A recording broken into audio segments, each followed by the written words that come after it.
Saudara-saudari terkasih dalam Kristus, hari ini Senin 17 Juli 2023 dalam pekan biasa ke-15 tahun A. Bacaan dibawakan oleh Uli Elfrida, Mazmur dilantunkan oleh Marcelio Adrian Aridewo, dan renungan ditulis oleh Vincentia Mariati. Selamat menekuni Sabda Allah. Marilah mewujudkan kebaikan bersama untuk hidup dalam damai dan sejahtera.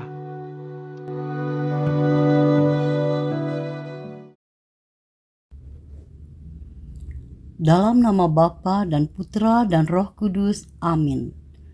Allah Bapa di surga, Engkau Allah satu-satunya yang kami sembah dan muliakan. Puji dan syukur atas rahmat dan berkat yang selalu Kau curahkan dalam kehidupan kami. Kami selalu rindu akan sapaan-Mu. Maka Bapa, lewat firman-Mu, sapalah kami, hibur dan kuatkanlah kami. Nasihati dan marahi kami, jika semua itu membuat kami akan semakin dekat dengan-Mu. Semua permohonan ini kami persembahkan di dalam nama Yesus Kristus, Tuhan dan pengantara kami. Amin. Bacaan dari Kitab Keluaran, bab 1, ayat 8 sampai 14, dilanjutkan ayat 22. Pada waktu itu, tanah Mesir diperintah oleh raja baru yang tidak mengenal Yusuf. Berkatalah raja itu kepada rakyatnya, "Lihat, bangsa Israel itu sangat banyak, dan jumlahnya lebih besar daripada kita. Marilah kita bertindak terhadap mereka dengan bijaksana, agar mereka jangan semakin bertambah banyak. Jangan-jangan jika terjadi peperangan, mereka bersekutu dengan musuh kita dan memerangi kita, lalu pergi dari sini." Maka pengawas-pengawas Rodi ditempatkan atas orang-orang Israel untuk menindas mereka dengan kerja paksa. Mereka harus mendirikan bagi Firaun kota-kota perbekalan, yakni Pitom dan Ramses. Tetapi makin ditindas, makin bertambah banyak dan berkembanglah mereka, sehingga orang merasa takut kepada orang Israel itu. Maka dengan kejam orang Mesir memaksa orang Israel bekerja dan memahitkan hidup mereka dengan pekerjaan yang berat. Mereka dipaksa mengerjakan tanah liat dan membuat batu bata, juga berbagai-bagai pekerjaan di padang. Ya, segala macam pekerjaan dengan kejam dipaksakan oleh orang Mesir kepada mereka itu. Lalu Firaun memberi perintah kepada seluruh rakyatnya, "Setiap anak laki-laki yang lahir bagi orang Ibrani, lemparkanlah ke dalam sungai Nil, tetapi anak-anak perempuan biarkanlah hidup." Demikianlah sabda Tuhan.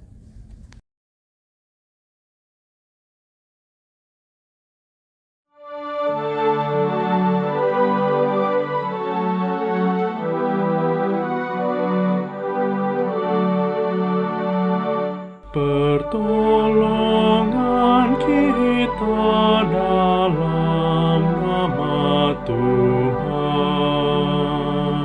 Jikalau bukan Tuhan yang memihak kepada kita, biarlah Israel berkata demikian. Jikalau bukan Tuhan yang memihak kepada kita, ketika manusia bangkit melawan kita, maka mereka telah menelan kita hidup-hidup. Ketika marah mereka menyala-nyala terhadap kita, pertolongan kita dalam nama Tuhan. Maka air telah menghanyutkan kita, dan sungai telah mengalir menembus kita. telah mengalir melanda kita, air yang meluap-luap itu. Terpujilah Tuhan yang tidak menyerahkan kita menjadi mangsa bagi gigi mereka. Pertolongan kita dalam nama Tuhan. Jiwa kita terlupur seperti burung terlepas dari jerat penangkap. Jerat itu telah putus dan kita pun terluput. Pertolongan kita dalam nama Tuhan yang menjadikan langit dan bumi. Pertolongan kita dalam nama Tuhan.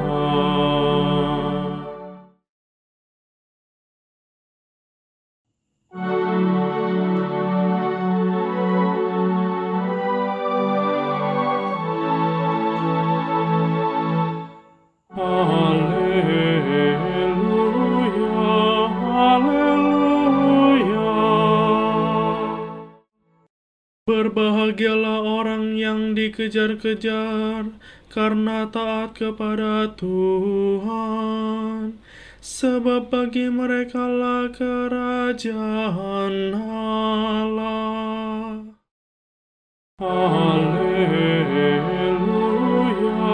haleluya.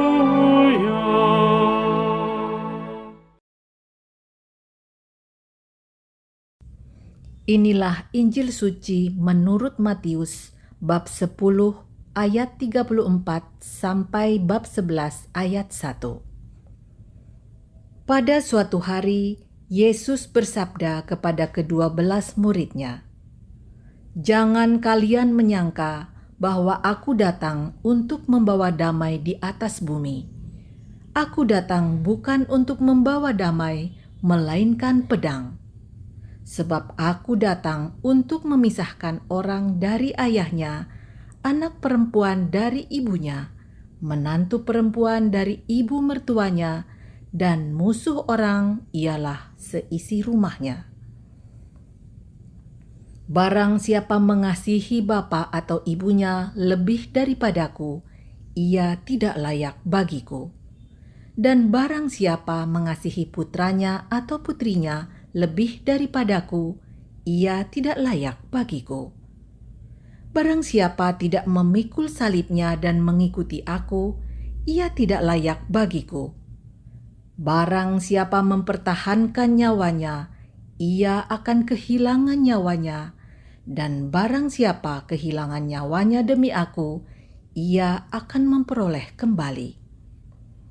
Barang siapa menyambut kalian, ia menyambut aku, dan barang siapa menyambut aku, ia menyambut Dia yang mengutus aku. Barang siapa menyambut seorang nabi sebagai nabi, ia akan menerima upah nabi. Dan barang siapa menyambut seorang yang benar sebagai orang benar, ia akan menerima upah orang benar. Dan barang siapa memberi air sejuk secangkir saja kepada salah seorang yang kecil ini, karena ia muridku, aku berkata kepadamu, sungguh ia takkan kehilangan upahnya." Setelah Yesus selesai mengajar ke-12 rasul-Nya, ia pergi dari sana untuk mengajar dan memberitakan Injil di dalam kota-kota mereka. Demikianlah Injil Tuhan.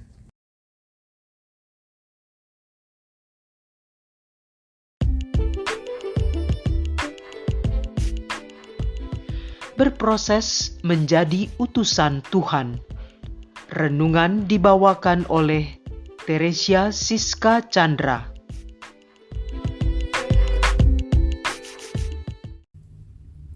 Salam damai sejahtera saudara-saudara yang terkasih. Pada Injil hari ini, Tuhan Yesus mengatakan bahwa Dia datang ke dunia bukan untuk membawa damai, melainkan pedang. Padahal kita ketahui, salah satu sebutan untuk Yesus adalah Raja Damai dan Penyelamat.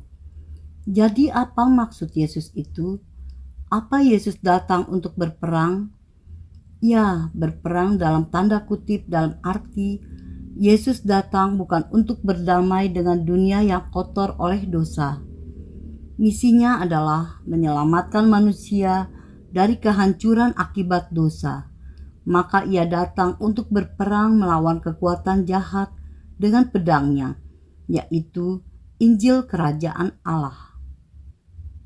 Dalam menjalankan misinya, Yesus membutuhkan kerjasama dari manusia, supaya Injil Kerajaan Allah tidak berhenti hanya sampai pada waktu Yesus hidup di dunia saja, melainkan terus tersebar sampai pada hari akhir dunia.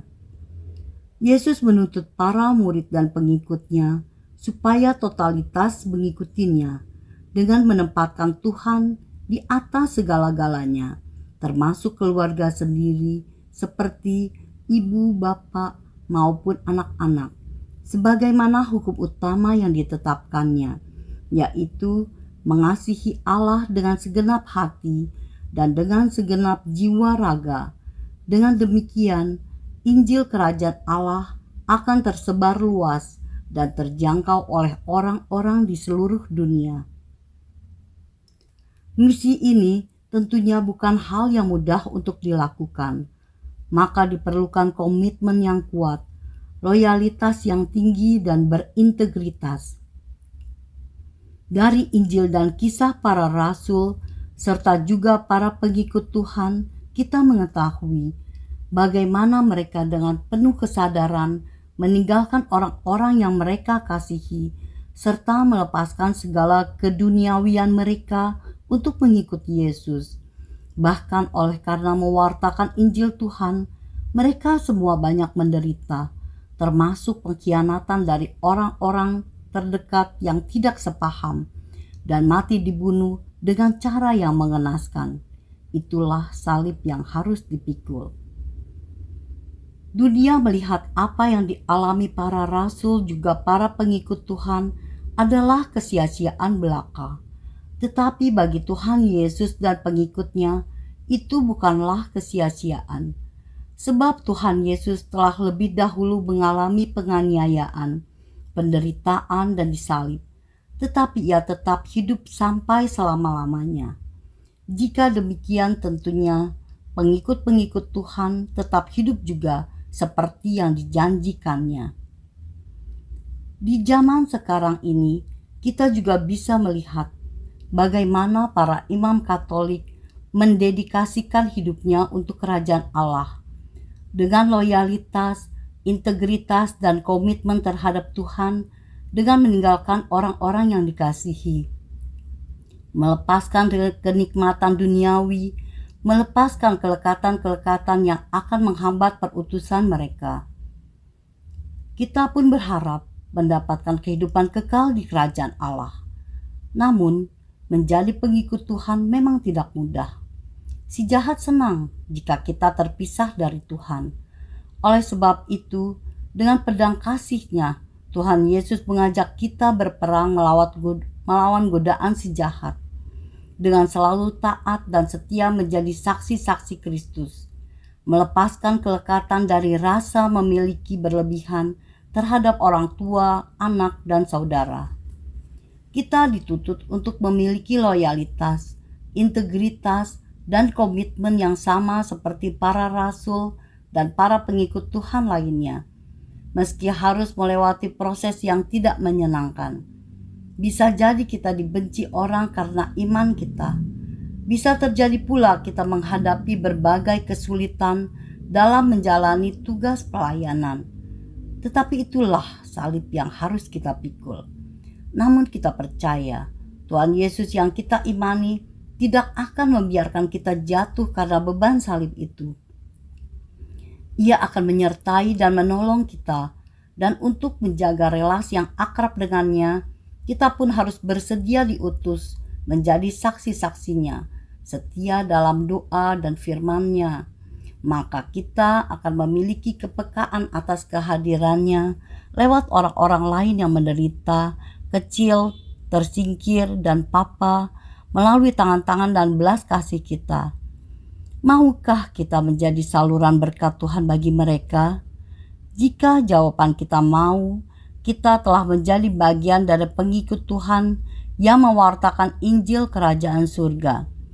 Kelak kita berhak menerima janji Tuhan, yaitu kehidupan kekal. Marilah kita berdoa. Ya Allah yang Maha Kuasa, berilah kami roh kebijaksanaan, agar kami mampu terpisah dari kelekatan dunia yang akan menghambat proses kami untuk menikmati janji keselamatan dan kehidupan kekal yang Engkau sediakan bagi kami di surga. Doa ini kami panjatkan demi Kristus Tuhan dan pengantara kami. Amin. Dalam nama Bapa dan Putra dan Roh Kudus. Amin.